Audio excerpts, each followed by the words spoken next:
Kakaiba eh. Crazy. Crazy guy. Unbelievable. Oh. When Mayor Sara Duterte won as Vice President, I was tasked to form the Vice Presidential Security and Protection Group, VIP. Pare, pasensya na. Putang ina. Ang nag-form ng VP PSG ay si then Secretary, Defense Secretary Delfin Lorenzana at then AFP Chief of Staff, General Centino, para bago sila matapos as DND Secretary and as Chief of Staff na AFP, merong independent security unit na para sa Vice President ng Pilipinas. Ulitin mo nga yun, ano sabi? When Mayor Sara Duterte won as Vice President, I was tasked to form the Vice Presidential Security and Protection Group. Putang ina, pare, hindi kami masyadong nagmumura. Putang ina, saan ka humugot ng toyo? Sino nag-task sa'yo na wala kang ranggo kahit patrolman, kahit corporal, kahit sarhento, kahit tenyente, kahit kernel, pare, kahit nga general, hindi makakapag-form ng isang unit ng armed forces nang walang utos ang Department of National Defense. Pero nandyan si, ano pangalan ulit nito? Ramil ba? Madriaga? Ramil Madriaga, na I was tasked to form the Vice Presidential Security and Protection Group. Ikaw yung nag-form ng unit ng Armed Forces of the Philippines. Pare, kung colonel ako at general si Congressman Lingwa, hindi namin kaya mag-form ng isang unit ng Armed Forces nang hindi nag-uutos ang Department of National Defense. So kung kahit general ka, colonel kayo, hindi mo kaya nang walang utos ang departamento. Pero ikaw ang claim mo, ikaw ang nagbuo. Putang ina, ang lakas ng apog mo. Oh, it was during the period that I personally recommended Colonel Nolasco to her. Pare, sino ka para mag-recommend ng Colonel? General ka? Colonel Nolasco was one of my students in PSG. Anong position mo nga sa PSG? Anong tinuturo mo sa PSG? Crazy. At that time, he was the commandant of the PSG training school. Si Colonel Nolasco yung commandant ng PSG school, tapos ikaw yung teacher. Colonel Nolasco was who tapped the services of Colonel Lachica to head the VP PSG. Pare, ang dami mong claims dito na kanina nagsabi na rin si Colonel Lachica, yung head ng VP PSG, na sino ka? Pare, ang dami mong claim dito na talo mo pa yung naka-drugs. From 2022 to 2023, I worked with Colonel Nolasco and Colonel Lachica. Our work involved tactical transport services, securing VP, transporting large amounts of money to several persons as instructed by VP Sara. Butang ina, pare. Antong claim mo? Anong binabiyahe mo na pera na sinasabi mo? Sinasabi mo nung una, ikaw yung nagbuo ng VP PSG. Ikaw yung teacher ka ni Colonel Nolasco. Siya yung head ng school. Tapos ikaw nag-recommend na kay Colonel Lachica. Pare, PMAyer tong mga to. Ano sinasabi mo? Saan ka galing? Sino ka para mag-recommend? Wala kang ranggo na mas mataas sa kanila. Wala kang ranggo eh. Very crazy claims. Some of the work and information that I have personal knowledge are the following. Confidential Funds 2022-2023. Around December 2022, alam mo, I remember December 2022. Yung first December ni Ma'am as Vice President, nandito siya sa bahay namin. Nagpunta siya because it was our wedding anniversary and Christmas party. She was the one who officiated our wedding before. And busy sila lagi. Nandito lang sila na-attend ng mga Christmas party because it was her first Christmas as Vice President of the Philippines. Colonel Nolasco sent me a text message instructing me to see him. I arrived at Ultra Pasig at around, tingnan mo, around December 2022, at around 1:30 p.m., pinapunta ka sa Ultra Pasig. Pare, tanda mo yung oras, pero yung araw hindi mo tanda. Sinabi mo lang at around December 2022. Noong December 2022, at 1:30 p.m., ano yun? Wala man lang araw. Ang dali kasi mang imbento eh. I stayed with Colonel Nolasco until Colonel Lachica and two DepEd vehicles arrived past 3 p.m. with 4 duffel bags of money. Ano to? Colonel Lachica handed me portions of that money amounting to 33 to 35 million per duffel bag to be delivered to various people. Wala eh. Inventong-invento to eh. Sino ka? Hindi ka disbursing officer. Hindi ka related sa operations ng Vice President. Hindi ka parte ng VP PSG. Ano ka? Nakita ko yung pictures mo, yung parang nagpapa-picture-picture ka lang, nagpapa-selfie lang. Ganun lang ang itsura mo, Mr. Madriaga. 'Di ba? Yung mga itsura mo, yung yung mga tinotopak sa kulungan. Tapos dahil nasa kulungan ka, most likely nag-volunteer ka sa mga kalaban sa opposition na ikaw na lang ang pambato, pambala, ganun-ganon. Ayan mga kabayan, no, si Duterte Youth Party List Chairman Ronald Cardema na tinawanan itong bagong lumabas ngayon na nag-iingay na si VP Sara daw ay tumanggap ng pera galing sa Pogo at sa mga drug lord, no, para gamitin, no, or ginamit nung pagtakbo niya nung 2022 election mga kababayan, no. So nakikita natin kahit naman po hindi tayo abogado or ordinaryong tao lang po tayo, pero maintindihan natin mga kababayan yung pattern, no, yung testimonya o itong affidavit ni Ramil Madriaga na kasalukuyang nakakulong dahil sa kasong kidnapping mga kababayan. No? Imagine mo yan.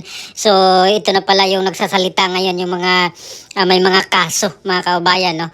At pinapalabas nila, pinaiingay nila itong kasiraan kay VP Sara mga kababayan. No? Unang-una sa aking opinion dito mga kababayan, ganito rin po yung style dati ni Trillanes, no? Yung mga testigo niya na kinuha, no, gaya nila Matubato, nila Las Cañas, para gibain talaga nila si dating Pangulong Duterte, pero hindi naman sila nagtagumpay mga kababayan.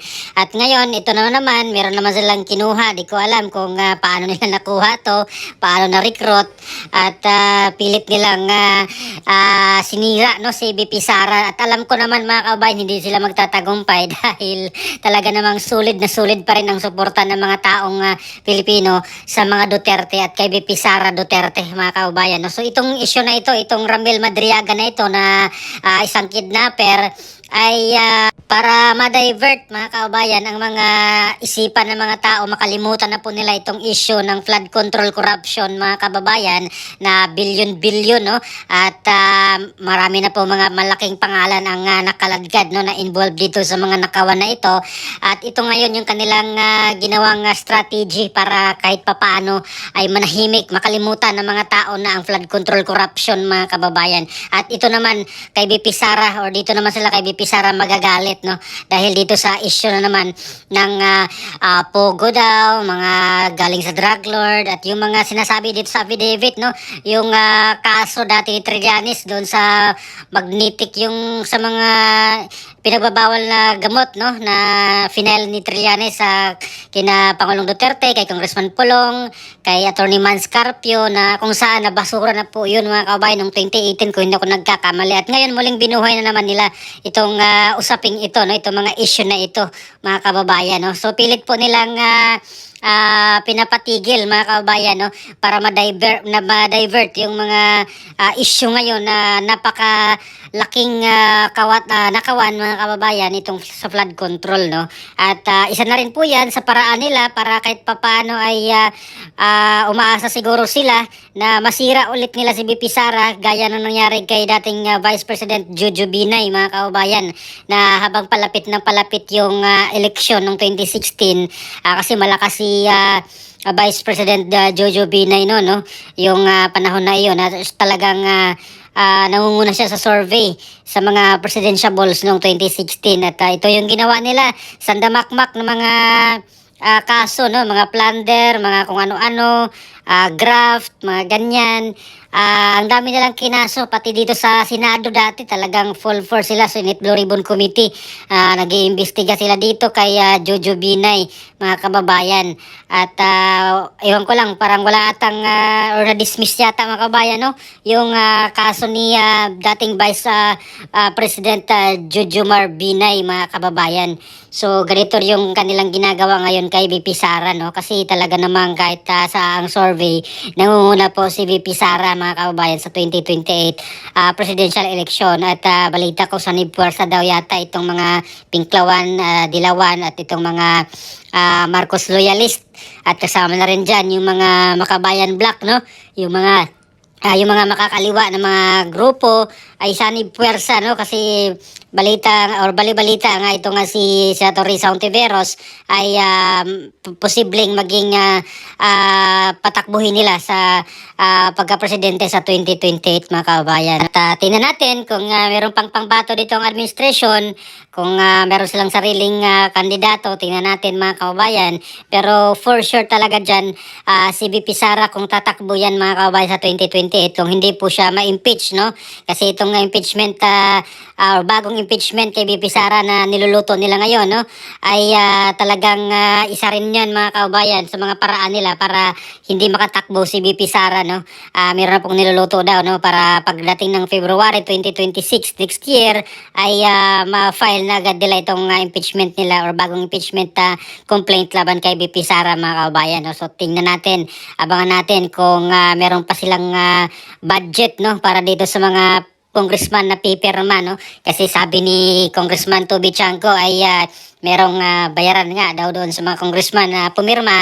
Yung mga budget nila ay yung ko kung naibigay na ba yung sa mga flood control yata yung mga kababayan. So yun po yung sabi di umano ni Congressman Toby Chanco, at pati na rin si Senator Chizzy Escudero, meron po siyang statement naman yan mga kababayan. So tingnan natin ngayong 2026 kung full force pa rin yung mga congressman, no, na pipirma dito or pipirma dito sa bagong impeachment complaint laban kay VP Sara Duterte mga kababayan.